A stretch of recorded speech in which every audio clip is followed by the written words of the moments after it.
Students, आज हमारा 12th political science का जो टॉपिक है वो है organs of UN, United nation. जो पिछला हमारा प्रीवियस टॉपिक था that was formation of United Nations and objectives of United nation, formation and objectives of United nation. This United nation जो है was formed, या we can say that the charter of United Nations was adopted on 26th June 1945, and this charter of United Nations came into effect on 24th October 1945. So United Nations Day is celebrated on 24th October every year. The Charter of United Nations means the Constitution of United Nations. The original membership of this United Nations is 51, and the total membership of this United Nations is at present 193. So today's our topic is organs of United Nations. There are 6 principal organs of United Nations. Principal organs of UN वो हैं number 1 general assembly,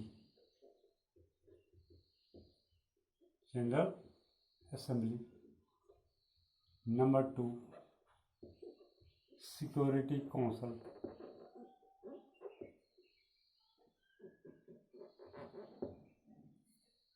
number 3 economic and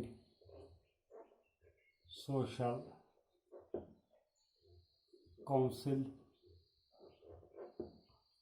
number 4 trusteeship council, number 5 international court of justice, and number 6 the secretariat. These are 6 principal organs of United Nations. This United Nations performs its function through these organs.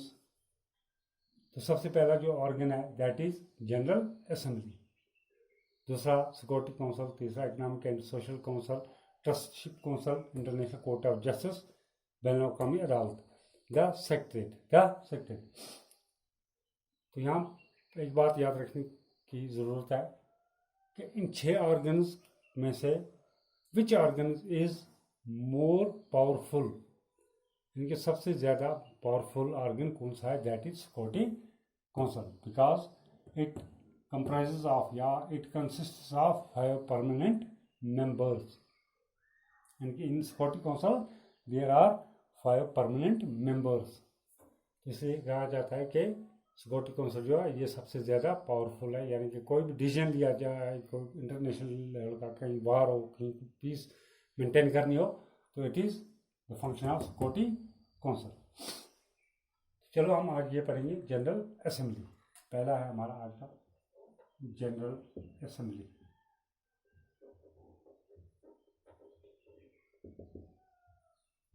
The General Assembly is the first principal organ of this United Nations. It consists of 193 members. That means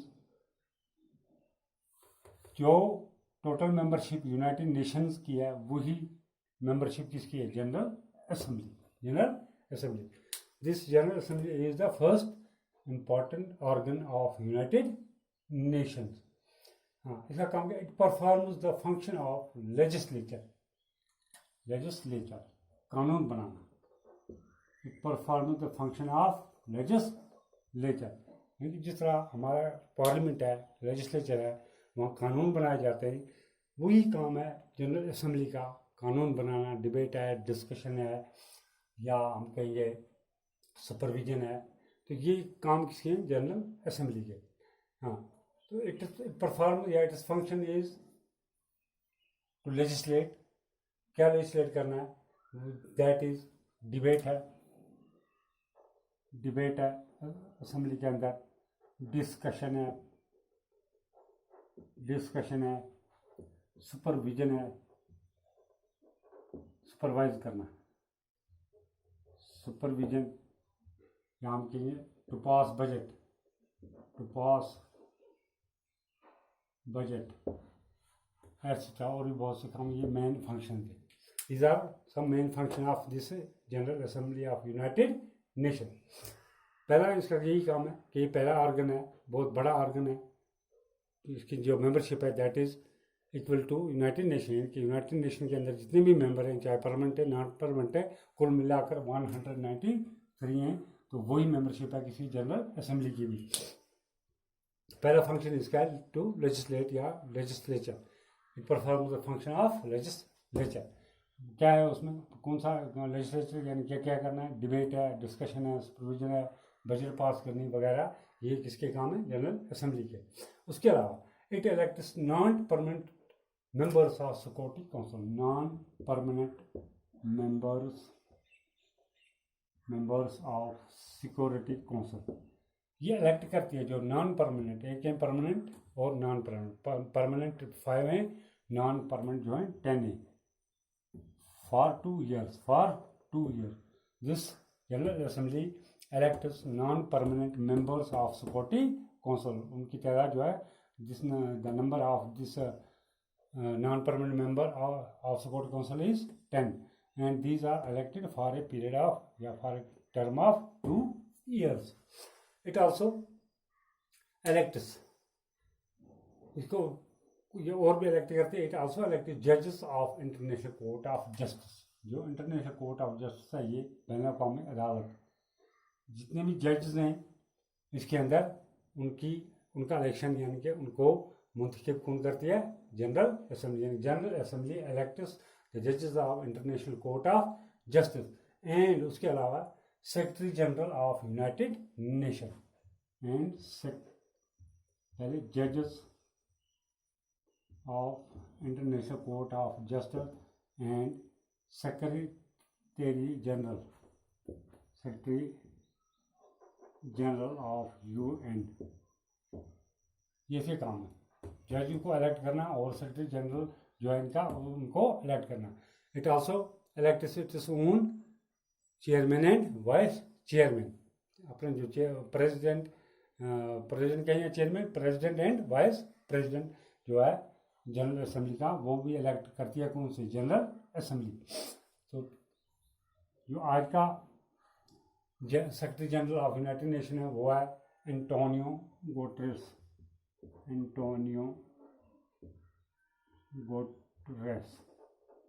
from पुर्तगाल। ये कब से है, जनवरी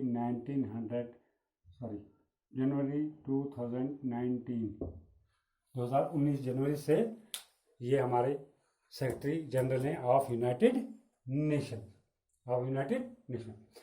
इसके अलावा जो ये general assembly है, it meets at least once in a year, साल में एक बार इसकी क्या होती है, मीटिंग, यानी कि ये मिलती है, यानी मीटिंग जनरल असेंबली की हेल्ड होती है वंस इन ए ईयर, साल में एक बार। तो ये है general assembly. General assembly is the first organ, important organ of this United Nation. It performs the function of legislature, like discussion है, debate है, passing budget है, supervision है। उसके अलावा it elects non-permanent members of security council. It also elects judges of International Court of Justice and Secretary General of United Nations. Our present Secretary General of United Nations is Antonio Guterres, वो कहाँ से है, पुर्तगाल कब से है? जनवरी 2019 से। हाँ, तो it meets at least once in a year, साल में एक बार। It also it is home president and vice president. Number 1। Number 2, security council. दूसरा जो है security council. This Security Council is the second important and powerful organ of this United Nation. United Nation अक़वाम मुत्तहिदा। Security council जो article है, according to article 23 of United Nation charter, charter means constitution, यानी कि article 23 of United Nation charter. Charter का मतलब है constitution.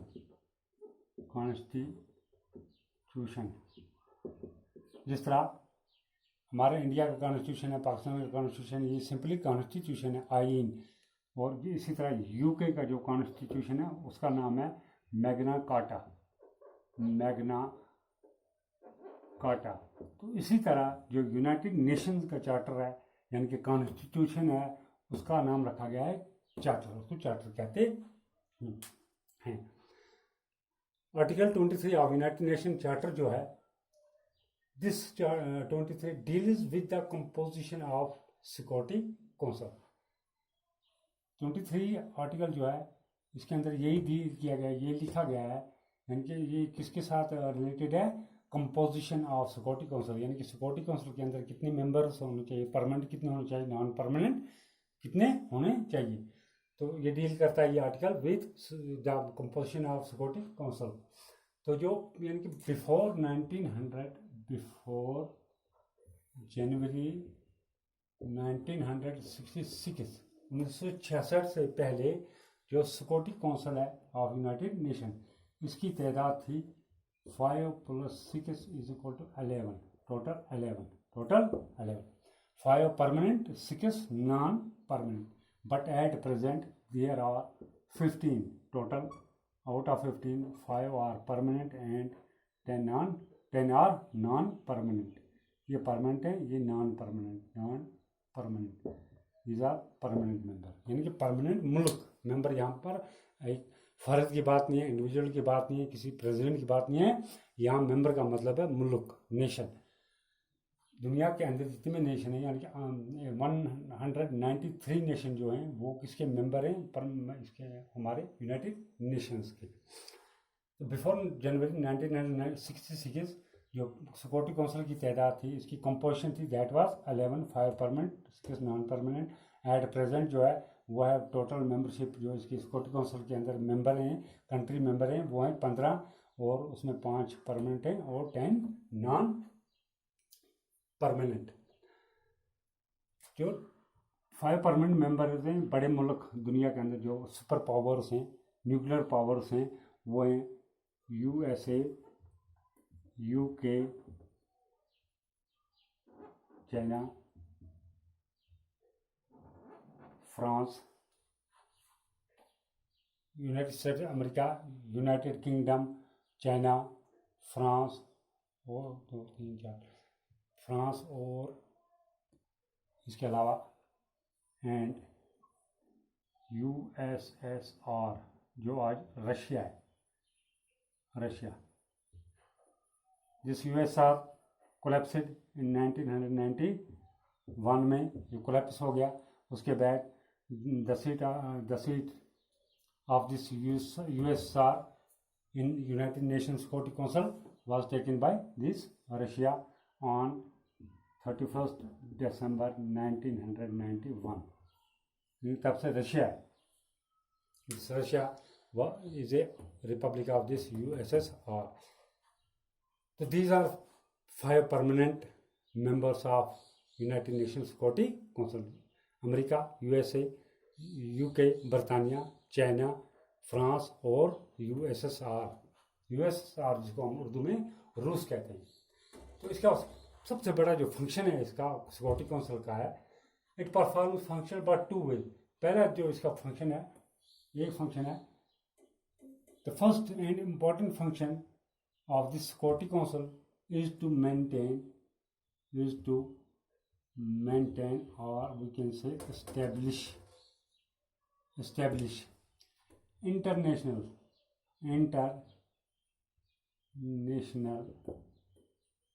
peace and security in the world by pacific means by pacific settlement of disputes। जो भी dispute हैं दुनिया के अंदर, दो कंट्री, बिटवीन टू कंट्री और among more than two countries, जो डिस्प्यूट्स हैं इंटरनेशनल डिस्प्यूट, वो पैसिफिक मीन्स पीसफुली उनकी जो सेटलमेंट है, सेटल करना है, सॉल्व करनी है वो प्रॉब्लम्स, वो डिस्प्यूट्स बाय पैसिफिक मीन्स और पैसिफिक मेथड्स, या हम कहेंगे पैसिफिक सेटलमेंट ऑफ डिस्प्यूट्स, अमन के साथ, न कि लड़ाई झगड़े के साथ। तो इसके अलावा इसका खास एक performance function by two veg.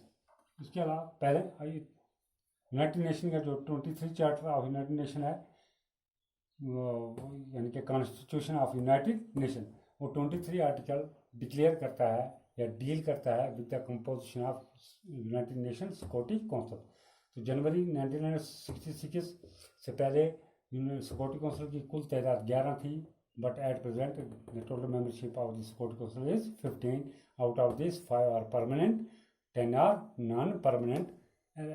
जो ये नॉन परमानेंट हैं, ये 2 साल, these are elected for a 2 year, these are elected, these countries are या these members are elected by General Assembly for a period of 2 years। तो पहला function जो इसका बड़ा, वो मेंटेन करनी है या एस्टेब्लिश रखनी है दुनिया के अंदर अमन अमान कायम करना, और जितने भी लड़ाई झगड़े हैं इनको पैसिफिक सेटलमेंट ऑफ, यानी कि पैसिफिकली बाय पीसफुल मीन्स और मेथड वो सेटल करने हैं वो डिस्प्यूट्स, या कोई प्रॉब्लम है, कोई एरर्स हो, डिस्प्यूट या प्रॉब्लम बिटवीन टू कंट्री और अमंग कंट्रीज। इसके अलावा it perform function by two ways. एक रास्ता है, यानी कि 2 तरीके के फंक्शन काम परफॉर्म करती है क्या फंक्शन सिक्योरिटी काउंसिल का। Number 1, decision on procedural matters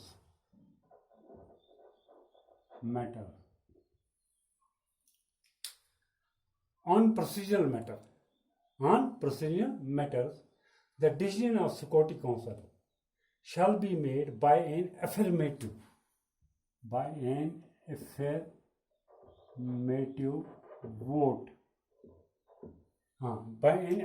vote, which includes any 9 members, permanent or non-permanent।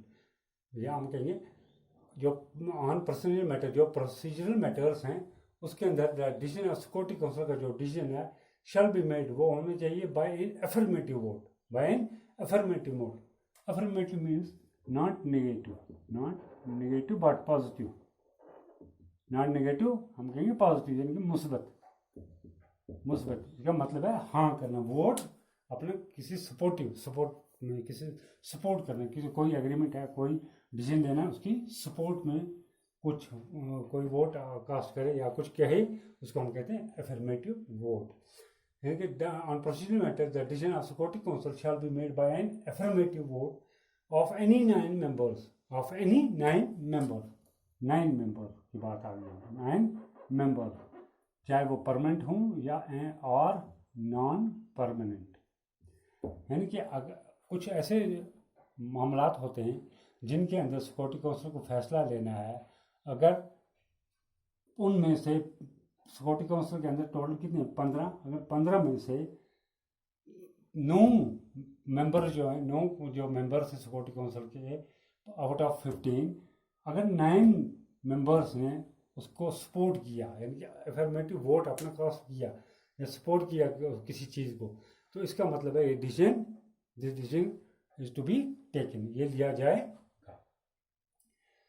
अगर हम यानी कि आउट ऑफ 15 टोटल मेंबरशिप है, 15 में से कोई भी 9, चाहे वो परमानेंट हो या नॉन परमानेंट, अगर 9 मेंबर सपोर्ट करेंगे तो डिसीजन पास हो गया। दूसरा जो है डिसीजन ऑन सबस्टेंशियल मैटर्स, तो यहाँ भी यही है डिसीजन ऑन सबस्टेंशियल मैटर, ये थोड़ा इंपॉर्टेंट है उससे। On substantial matters the decision of security council shall be made bye in this affirmative vote which must include, तो वहाँ क्या था ऑफ एनी 9 मेंबर्स, तो यहाँ क्या है which must include the 5 vote of permanent members, 5 vote of permanent members। यहाँ भी एक डिसीजन लेना है आउट ऑफ 15, चाहे जितने भी हों, 9 हों 10 इसको सपोर्ट करें, अफर्मेटिव अपना वोट कास्ट करें, तो यहाँ पर वहाँ पर 9 मेंबर्स की ज़रूरत है, यानी कि 9 वोट्स की ज़रूरत है। कोई भी 9 वोट हों, चाहे परमानेंट से आए या नॉन परमानेंट से, कोई भी डिसीजन लेने के लिए। तो यहाँ पर डिसीजन लेने के लिए जो अफर्मेटिव वोट है, this must include 5 votes of permanent members, 5 votes of permanent members. For example 9 vote आ गए इसमें भी, मगर इन 9 में से यहाँ पर 5 वो होने चाहिए जो परमानेंट है, यानी कि सब के सब 5 परमानेंट, जितने भी परमानेंट है उनके वोट ज़रूरी हैं, तब जाकर ये कोई डिसीजन यानी कि सबस्टेंशियल मैटर्स पर कोई डिसीजन लिया जाएगा। जैसे किसी मुल्क के खिलाफ जंग छेड़ना, किसी मुल्क पर हमला करना, ये ऐसे मामलात हैं जो बड़े मामलात हैं, उनके लिए 5 जो सिक्योरिटी काउंसिल के परमानेंट मेंबर्स हैं, उनका जो वोट है वो यानी कि पॉजिटिव वोट आना चाहिए, because these 5 permanent members posses veto power, उनके पास विटो पावर है। तो जो डिसीजन ऑन सबस्टेंशियल मैटर्स है, इसको कहा जाता है दिस प्रोसीजर, जो ये प्रोसीजर है, ये लाई अमल है, this procedure is called as the rule of great powers unanimity, rule of great powers unanimity, rule of great powers unanimity, यानी कि जो ग्रेट पावर है, 5 ग्रेट पावर है, उनके जो अनएनिमिटी है, ये रूल कहा गया है इसको ग्रेट पावर अनएनिमिटी। इसका मतलब है फुल एकॉर्ड,